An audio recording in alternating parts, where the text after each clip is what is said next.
Hi, loves. Welcome back to our Monday interview show. I am so excited for my guest this week to talk about a very important topic, postpartum. We have the lovely Julia Kim, who has over 15 years of experience in lawmaking, policy, communications, and political campaigns. She lives outside DC, and she is Washington, DC, where I went to college. So I know that area very well. She's also the founder of SANU, which is the first non clinical postpartum care stay facility in the US, which is based on evidence based mother care. And it's been developed by a physician to help reduce stress and anxiety. Those of us mamas out there, myself included, did not have a lot of information about postpartum care. I had no idea what was really what was going on rather than a little bit of information from my midwife. So this is a very big topic that's important for all of us. We all know that there is a rising increase in postpartum depression. There is a lot of vulnerability in the mother after she gives birth, which we'll talk about today. So Julia, thank you so much for being here with us. Thank you. Hey, Kimberly. This is very exciting. I do want to make one correction, though. I don't think we were the first, but we were among the first. Got it. Amongst the Yeah, first. yeah. Thank you so much for the technicality, which is important these days. And I know that you are also a boy mom, right? You have two sons. My children are actually, my one son turned 8. I'm so used to saying 3 and 7, 3 and 8. How old are your children? So my oldest is 6, and my youngest is 9 months. Oh my gosh. So you are in postpartum Yeah, care right now yeah. in the extended part. This is amazing. So I always felt really creative during my pregnancies. And of course, there's time for rest and rejuvenation and respecting those sacred periods. But it sounds like you're also creating in these periods in a way that feels good to you because, that sacral chakra, everything is, I don't know, I had all these creative ideas come up while I was pregnant and afterwards. Yeah. Yeah, I will tell you, postpartum has not been easy, and that's, part of why I took this journey in the first place. But I totally understand that, creative energy and, especially during my first pregnancy, I felt amazing. I was happy all the time, and I Mm. was blessed not to have, a lot of nausea and some of those other symptoms. Like all of my hardships came after childbirth. So, And yeah, what it's and been a time. what kind of hardships did you personally experience? Yeah, so after the birth of both of my boys, I had something called DEMER. And I guess a simple explanation is depression slash anxiety Mm. that's related to breastfeeding. Um, Oh. Yeah, and it's not very well known, not talked about really, but it made breastfeeding very difficult. And on top of that, I had really terrible depression and anxiety after the birth of my second. And, the first, of course, is always hard 'cause, I didn't know what I was doing. I didn't have younger siblings to take care of, to learn those things, or like an older sister or brother who had children. And, I just, I wasn't ready in those ways. And so it was difficult. Whoa. So I'm so excited that we're bringing this topic to the forefront because we did the Well and Goods Wellness Trends report, and one of them was trying to bring more of the postpartum care and just the topic to the forefront, which has largely been ignored, as we know. Before we dive deeper, I'm waving at you. I'm waving at Julia right now. If you're not aware, our podcast is also on video. So you can head over to the YouTube channel if you love to listen, as always, on Apple, Spotify, while you're walking your dog or driving to your job in the morning. We are still here, of course. But also, we will be linking to Julia's site, her information, as well as other podcasts I think you would enjoy, articles, meditations, recipes, and more on our website, mysaluna.com. So, Julia, this is how. So, besides was your personal experience sort of your momentum to get to start your wellness center, Sanu, and to get into this? Because I know for me, a lot of people ask, "Well, why did you get into wellness?" And I said, "Well, for me, first I wanted to heal myself. I had a lot of anxiety. I had a lot of bloating. I didn't sleep. I had a lot of digestive issues. So that's sort of the natural pathway in. And then you dive deeper and you see, wow, a lot of people have similar issues. Can you share a little bit about your journey into this particular area? Yeah. So, I mean, I'm very type A. Um, so I tried to go around and even interview pediatricians. I mean, they were having none of it, but I did go around and I think I visited like 8 different offices. I took the classes, I read all the books. And so, I was like, okay, I'm as prepared as I possibly can be. And I went into the labor and delivery process feeling, pretty good. And, as soon as I had my baby and those nurses left the room and they just leave the baby with you. I'm like, oh my gosh, what is happening? Why are you just leaving? What do I do with the baby? Like, I thought there was, some sort of educational piece that, they would say, okay, well, honey, you want to do this. You just had your baby, do this, do that, do this with him, do this with yourself. There was absolutely nothing. And I just remember being in that room, the recovery room, just shivering. It suddenly got super cold. And I thought, oh my gosh, I am in a world of trouble. So that's what kind of kicked off my thinking about, how can we serve mothers better during this time? And the experience that I had in the postpartum period and beyond with both of my kids really validated that, moving towards a solution, doing something that's really mother centered but partner inclusive, because, I have to mention that I have an incredibly supportive partner and, they really should be included in a lot of the educational and the healing and, you know, um, just the hands on training. But what can we do to serve these new parents? And I looked towards what we were doing in South Korea. That's Mm. where my parents are from. And South Korea, their postpartum care is just unparalleled. And in fact, throughout all of East Asia and now into Southeast Asia, Australia, Israel, Dubai, the UAE. I think there's one in France and Canada. So it's becoming a global phenomenon of these specialized postpartum care centers that are out of the Mm. home. Yeah, and I thought, okay, I don't want to be home and entertaining my mom and mother-in-law and everybody who wants to come and sip and see the baby and touch the baby and kiss the baby. And I'm like cutting fruit up, it's like very Asian, like cutting fruit up and hosting my in-laws and friends. And I'm like, I want none of that.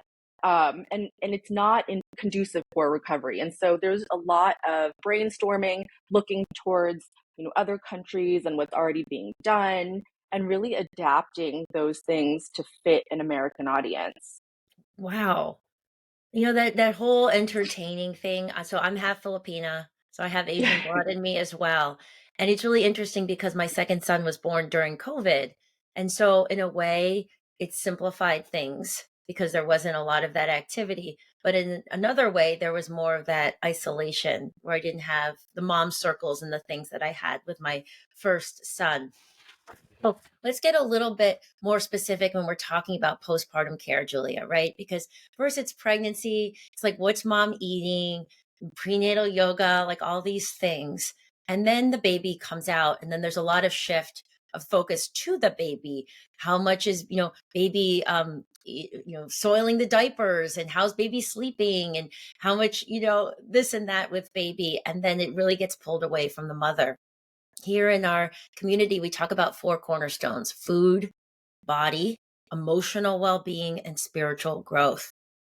So, first of all, which of these do you think is, I mean, probably all of them, but which are the ones that you see in the United States versus other countries are the most lacking in terms of postpartum care, where there isn't as much information, like you said, the education piece, or maybe it's all of it in a way, just sort of what I Yeah. believe. Yeah, I think, yes, you hit the nail on the head. It really is all of them, in particular, the emotional, mental, and also the physical. I mean, I think we tend to forget that, childbirth is not easy. And when you come out of labor and delivery, women are in a lot of pain. And so Yes. there's that just physical recovery aspect that we don't really talk about that much. Um, And, there's anxiety, exhaustion, apprehension, and stress about breastfeeding, and hormonal changes as well, body dysmorphia. And so there's just a lot that we are not tackling well enough, that other countries are kind of leading the way in the form of better support. And, research really suggests that the more that we do for the child, or, I'm sorry, the more that we do for the mother, the more we do for the child and the entire family. And so I think, just from all aspects, we have to do better. And I will tell you that I think a lot of people are surprised to know that suicide is the number one cause of death for postpartum women. I mean, can you even believe it? Oh I mean, my I know God. I you're just got familiar with this. goosebumps. Yes. Yeah. That was something that I was reading about, and it's not as uncommon as we think, right? It's, a statistic that's out there.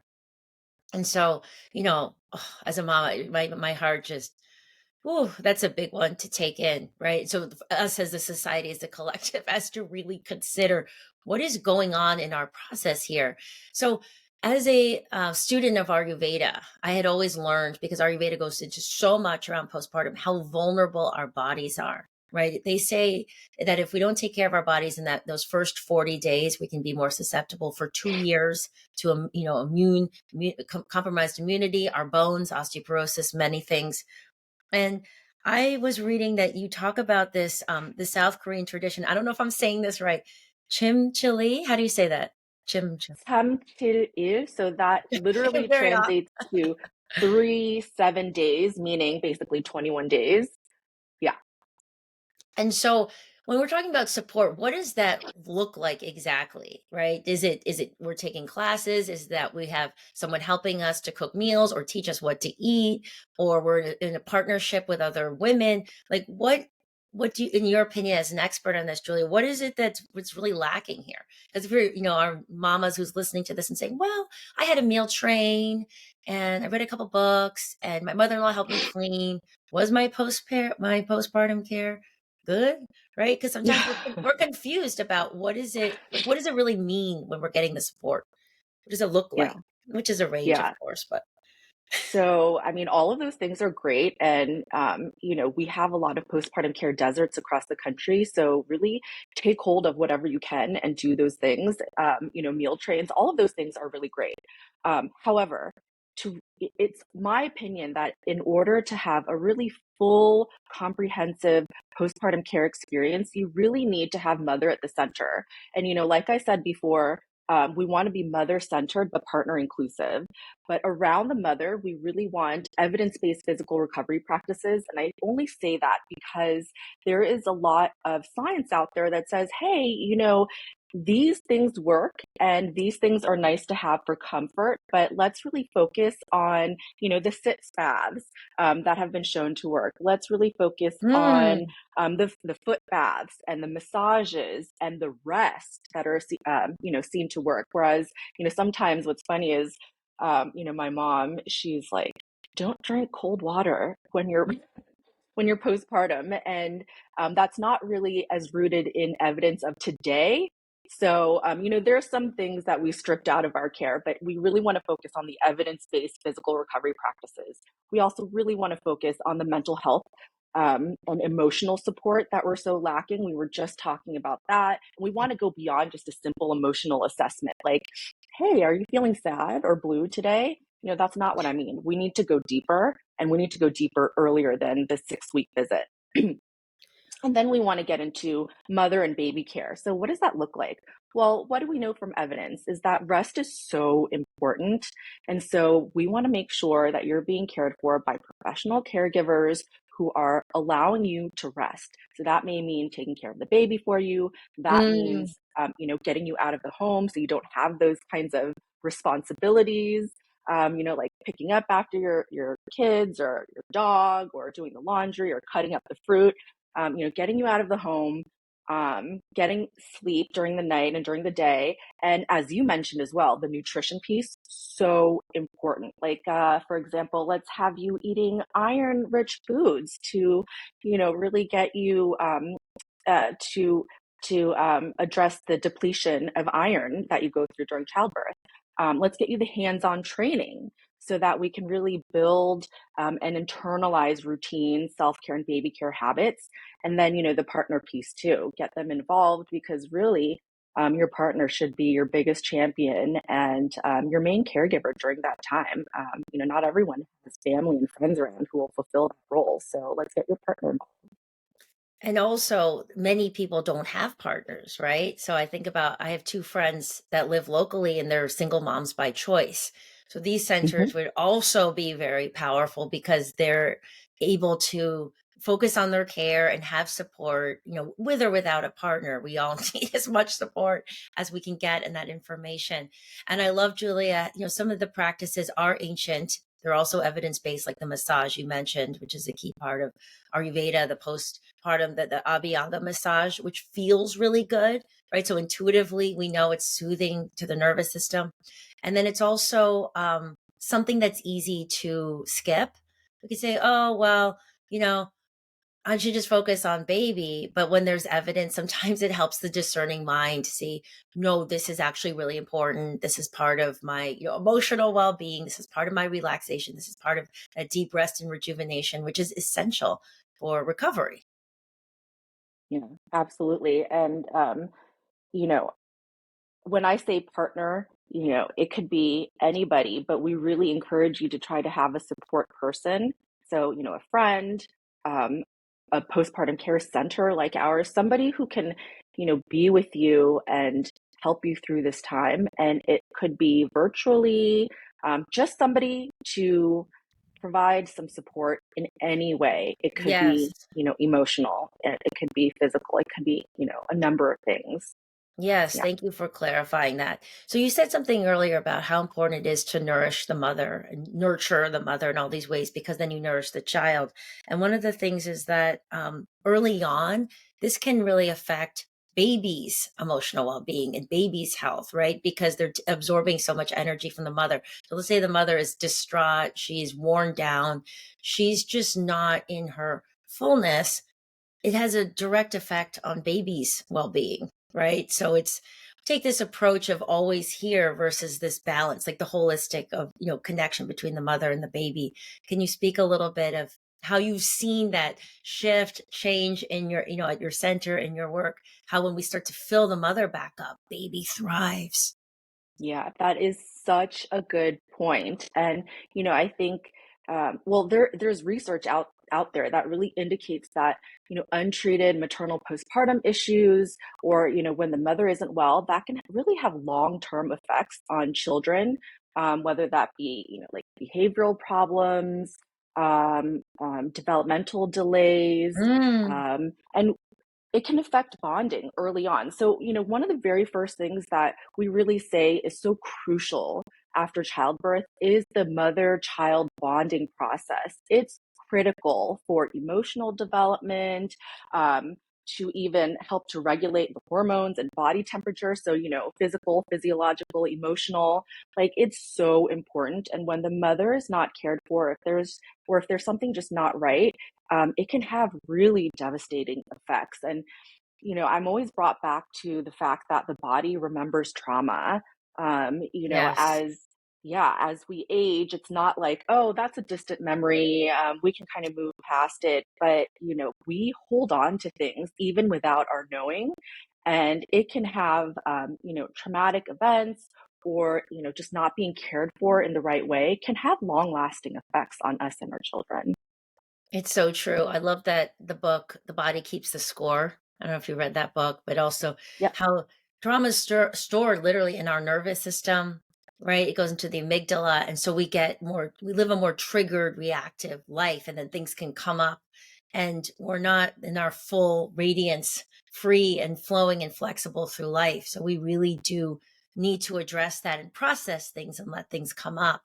Um, Gosh, there's so much in here, and it makes me I can't help but think about my own postpartum periods. And so this is not for anyone to feel badly and say, "Oh, well, I didn't do a lot of that you know, when I was in my postpartum period," because I think everything evolves and we can share with others and we can share our experiences and we can create healing.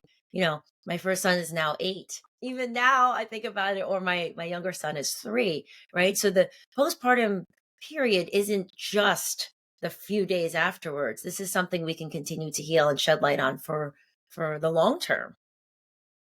Right.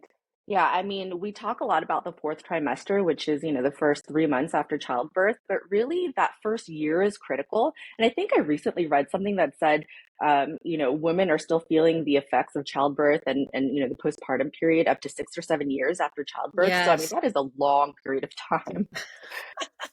Now, what Yeah. about, can we talk about birth trauma for a moment? Because I didn't have the language to, really call that out. But my first birth was, I would say now, quite traumatic. I had a birth tub. I tried to have a home birth. I had a midwife, and my water broke first, which happens in, I think a third of women or whatever.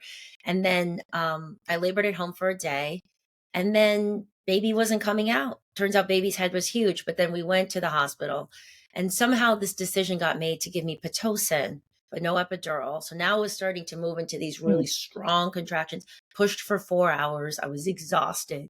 And then it was like, well, our last resort is C-section. So it was like 50 hours of exhaustion and not the plan. mm, And there wasn't great communication along the way. And then my midwife was still saying things, well, you can have a natural birth in the hospital, but take the Pitocin. So I was very confused about everything that was going on. mhm, So what about support? Because the birth can be in and of itself a big thing for a woman to process. Can you share a little bit about some of the support that we need to kind of emotionally, physically, just the actual birth itself before we even get mhm, into, hey, I'm not feeling good, besides that, which also happens. mhm. Mhm.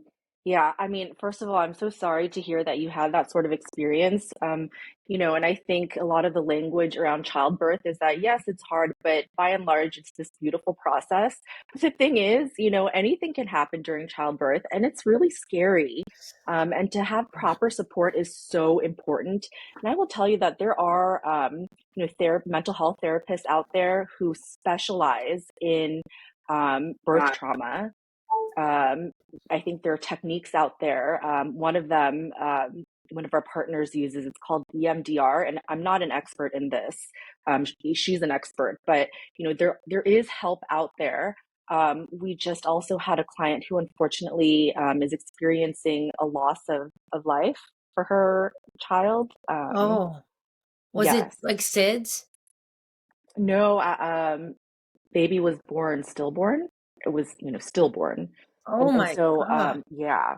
And so, we are helping this parenting team. It's a mother and a partner. We're helping this parenting team get the resources they need to kind of deal with this. And so this is something that's really top of mind for me. Oh And my I think, gosh. yeah, I I'm mean, getting goosebumps. How I common is just that? How common is that? Because that's something we also don't hear about very much. to lose a child during pregnancy is actually pretty common, especially during the first trimester. And I think that's why a Yes. lot of women will say, I'm going to hold off on telling everybody because really during the first 3 months of pregnancy, anything can happen. But, I don't know the specific statistics on how common it is for stillbirths, but what I do know is that among women of color, we are seeing really high rates, disproportionate rates of maternal mortality and morbidity here in the US. Right. And so I think it's more common than any of us even realize. Wow. Wow. Yeah. I mean, it's just there's all these different aspects to consider. It just feels like a very vulnerable time. The whole postpartum, there's this new life, there's mama, there's figuring out how to care for the baby and the mama. It's sort of like coming back into the to this wholeness, right? Because it's like our bodies have been stretched and shifted and changed. I remember feeling I had so much acid reflux during my pregnancy. It took a while for my digestion to come back. It's like your organs have to settle back in to feel this sense of self. Julia, you mentioned earlier about how it's so much better in Korea, for instance, and then you mentioned these 21 days. Can you give us a little bit more specifics about, what the practices are there, what it looks like, why it's more comprehensive? Yeah. So, I'm not exactly sure what the genesis of the idea was, but in the late 90s, especially throughout the early 2000s, all of these postpartum care centers started popping up around Korea. There are hundreds upon hundreds of them. And like Really? I said, yeah, 8 out of 10 women go to these postpartum care centers. And it's so common that the Wow. hospital will say, which one are you going to? When you're getting ready to check out, they're basically expecting you to go to one of these things. There are thousands in China. It's just everywhere.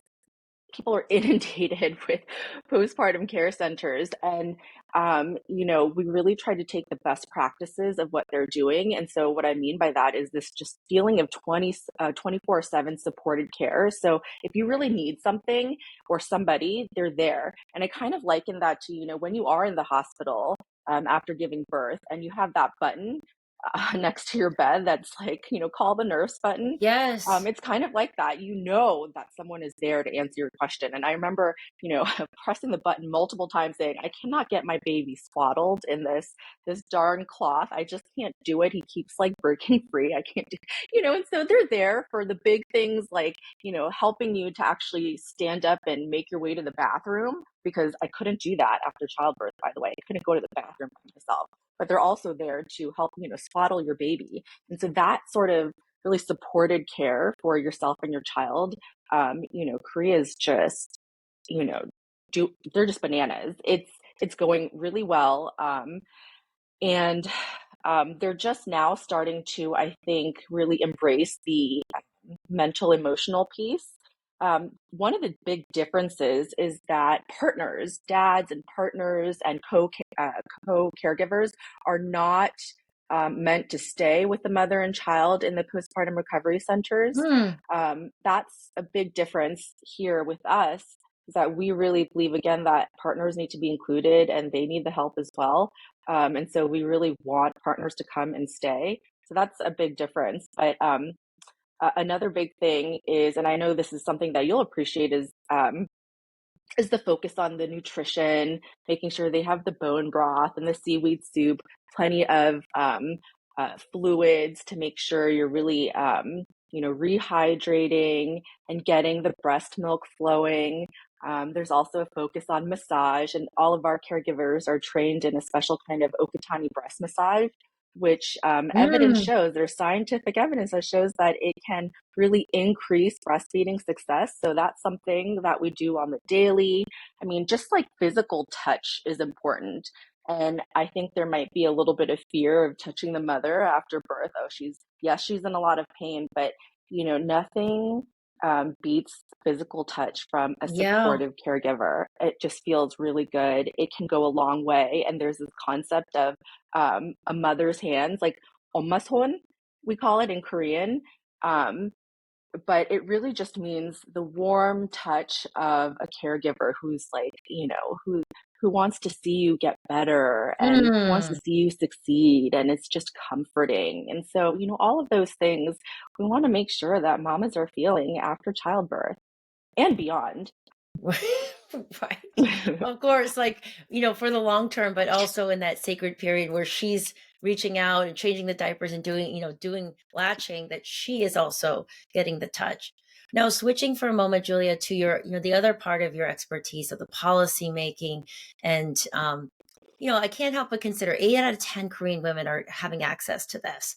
And so many women here might be like, well, that sounds awesome, but it also sounds like maybe I can't afford it, or, I'm relying on my neighbors to start a meal train. Is there shifting towards, insurance companies or companies helping to provide this kind of care on a bigger scale? Or is this all sort of, we have to plan for it and pay for it out of pocket, practically Yeah, speaking? that is such a good question. And, the answer there is kind of mixed. So, a couple of things there.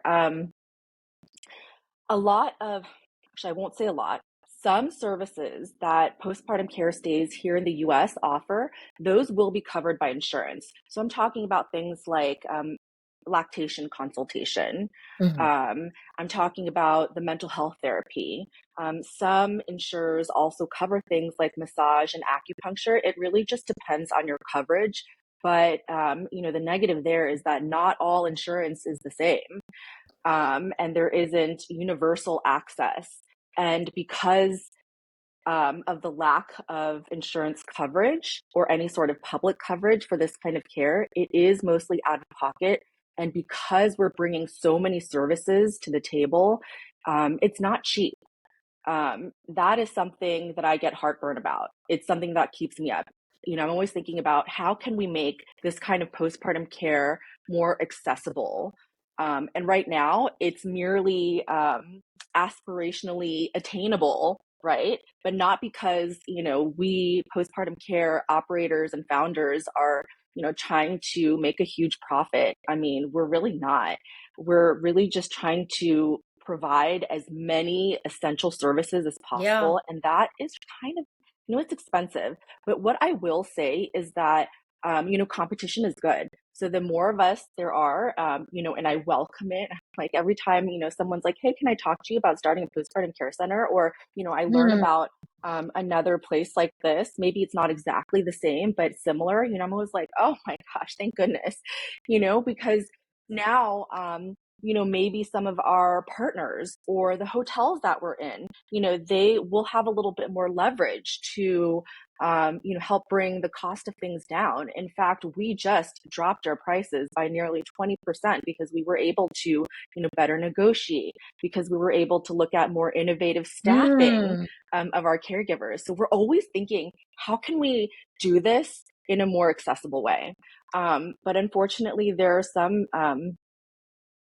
some insurers out there like, TRICARE. I hate to call companies out by name, but TRICARE, who serves our military, they explicitly state that they do not cover postpartum care stays.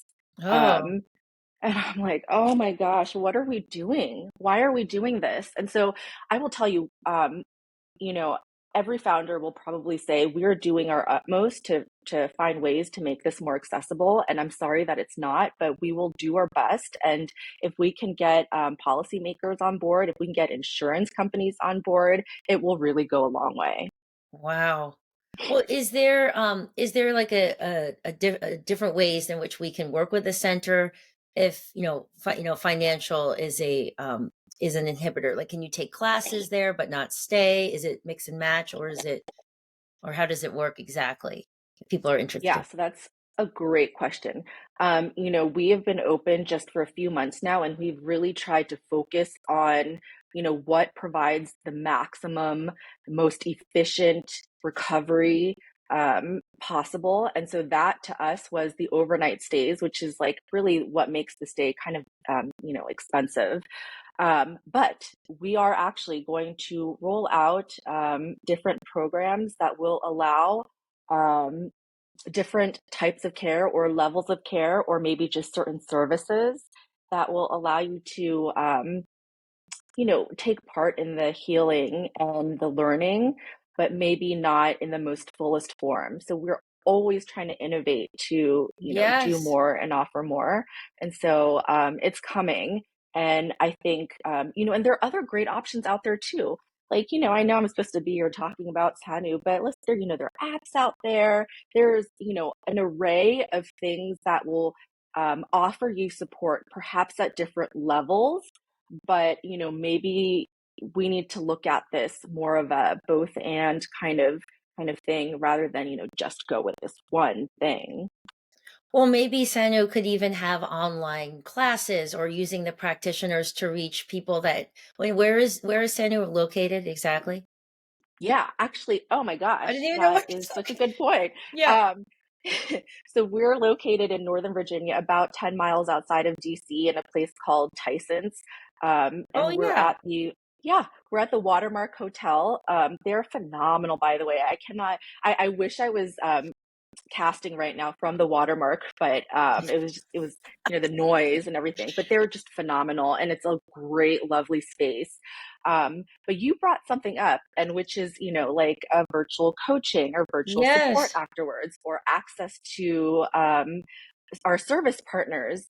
And especially if you stay with us, you're always a Sanu parent, and we give you full access to all of our partners. But we actually have parents reaching out, or uh, prospective parents and clients reaching out to us, and they're like, hey, I can't find an OBGYN. We just, moved down here from New York or from another area. And, hey, I'm actually looking for, a therapist of this kind. And, even if you didn't stay with us, we will do our utmost to actually link you up with partners and providers. So really just, email us and we will do our best to match you up with that support. And it's just a service that we provide free of charge. Not like, you're not like on a subscription, or it's not like, okay, we got you hooked up with our, with an OBGYN. Now you have to come and stay with us. It's really not like that. So we're very inclusive, and we want to make sure that if we have the connections, we will offer them to you. Well, Julia, I love your passion and how open you are about this and so authentic about it. And of course, anyone around in that area, I'm glad you have that brick and mortar center. But I had this vision of you, in this wider way, being able to support women everywhere, through an online platform where other moms can connect or they can ask questions in real time, because not everyone can leave their home. And like you said, there's a lot of postpartum deserts. So just a little seed to plant. How can, Yeah. I just remember for me being in COVID, right? And it's like we're there, but I found great solace in groups online and just being able to connect some way with other mothers that were going through a similar experience, right? And being able to just be in touch with experts and different people. So just a little seed to plant there. 'Cause I think that would be That's a amazing. fantastic idea. Oh yeah. You know, thank you for giving me that advice. There might be something coming. So, Yeah, just it just keeps, like we said, the creativity just keeps expanding in organic ways, and then you'll see, like, how do we fill these needs of mothers everywhere, and then things will just start to come up. Um, yeah. but as two mamas here speaking that have been through a lot of, we know the reality that there's hormonal shifts, and we're all not going to feel so stable in our emotions and our mental health. I'd love for you to touch on some specific tips that you've seen at your center really help mamas. If anyone is struggling right now or is about to be a new mama, we have many pregnant mamas in our community. What are a couple really tangible pieces of advice that we can give to them? Yeah. So I always tell this to the parenting teams who come through, and it's related to sleep, and it's my number one piece of advice. And this, by and large, will apply if you have a co-parent, a partner. But I will say that yes, we all know that the two of you should be taking shifts watching the baby overnight. I mean, that is not a new innovative thing. But what I want to recommend is that when one person is on, it's their turn to be on and watching the baby, that person actually leave the shared bedroom, take the camera or the monitor with you, and let the other partner who's resting actually sleep. Because what happens is when the monitor is on, when the sound is turned up, even if it's not turned up that loudly, especially if it's the mother who's the one who's resting, she's in kind of this like flight or fight mode Yes. where, any sound, she's going to be up.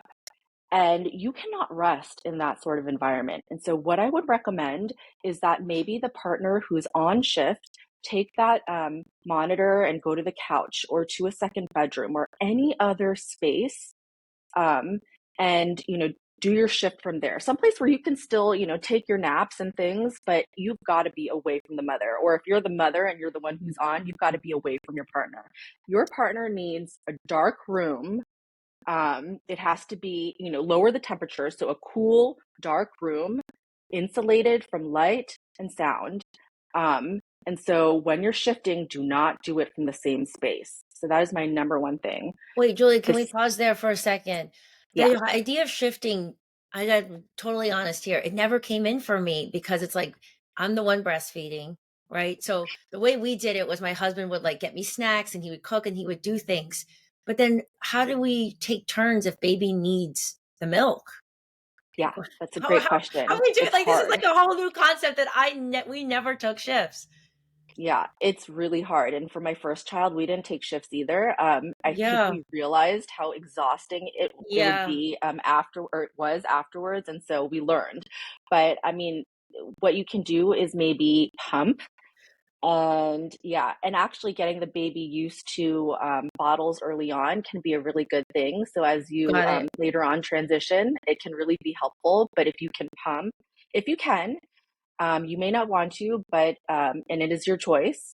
But if you can pump, I really encourage it. And it doesn't; these shifts don't have to be long. Although I do recommend at least 6 hours to Oh, really get a full REM that sounds cycle. like But heaven. Yeah. yeah, it could. Yeah, I know.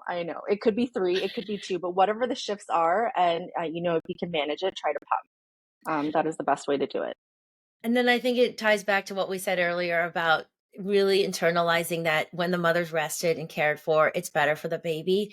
Because for me, Julia, there was all this like, "Ah, I have to always be there for my child. It's me. I'm the mother. I should be there. it was just complete all my energy, all my focus there versus even thinking I should be getting the rest or any focus should be on me. Right. So we have to look at in this, create this awareness of where we're really coming from because I got so run down. I was, no childcare, always on me, attachment parenting.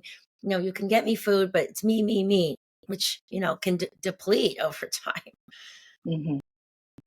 Yeah, and we know that there are these outsized effects on mothers. I mean, we touched on the postpartum depression and the anxiety, Yeah. but like physical health complications too. I mean, we're talking about like chronic pain and chronic fatigue, and that really affects the mother's ability to care for herself and her baby.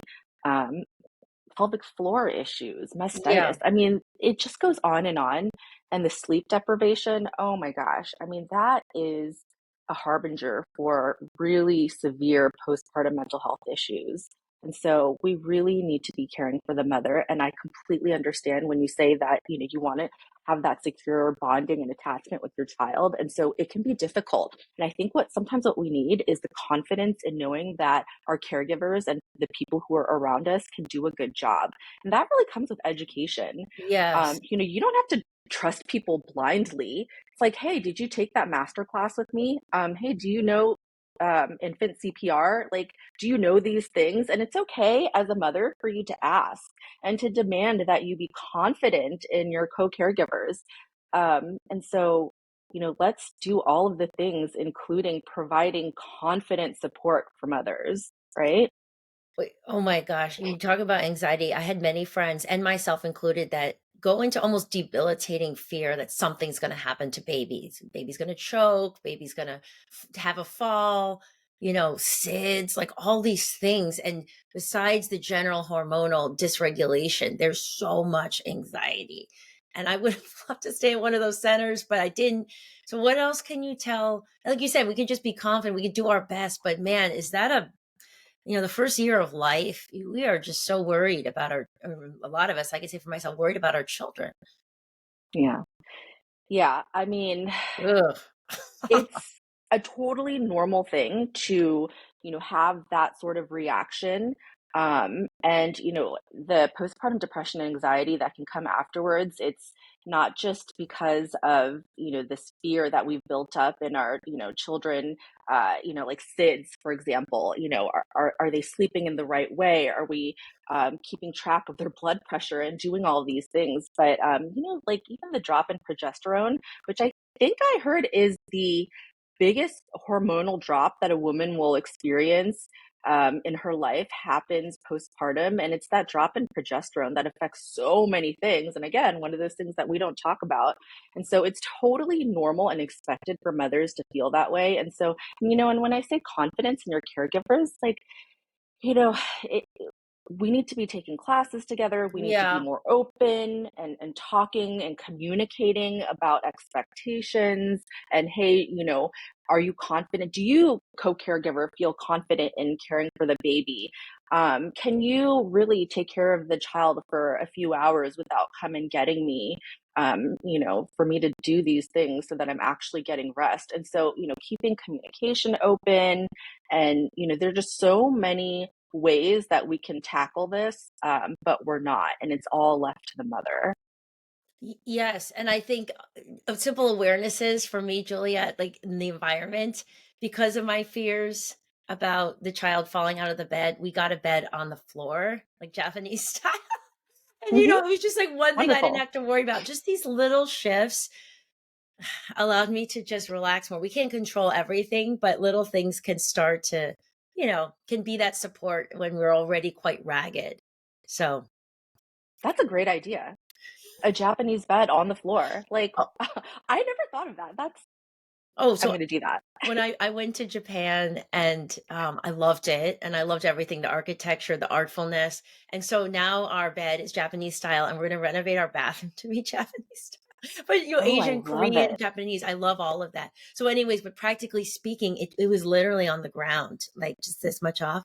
So I just didn't have that fear because one time my older son did roll off the bed when he was about 8 months old and got a little bump and, the mom guilt and everything. So, anyways, we just keep Yeah. making these little adjustments. But like you said, I think the education piece, the feeling more confident, the feeling supported is so vital.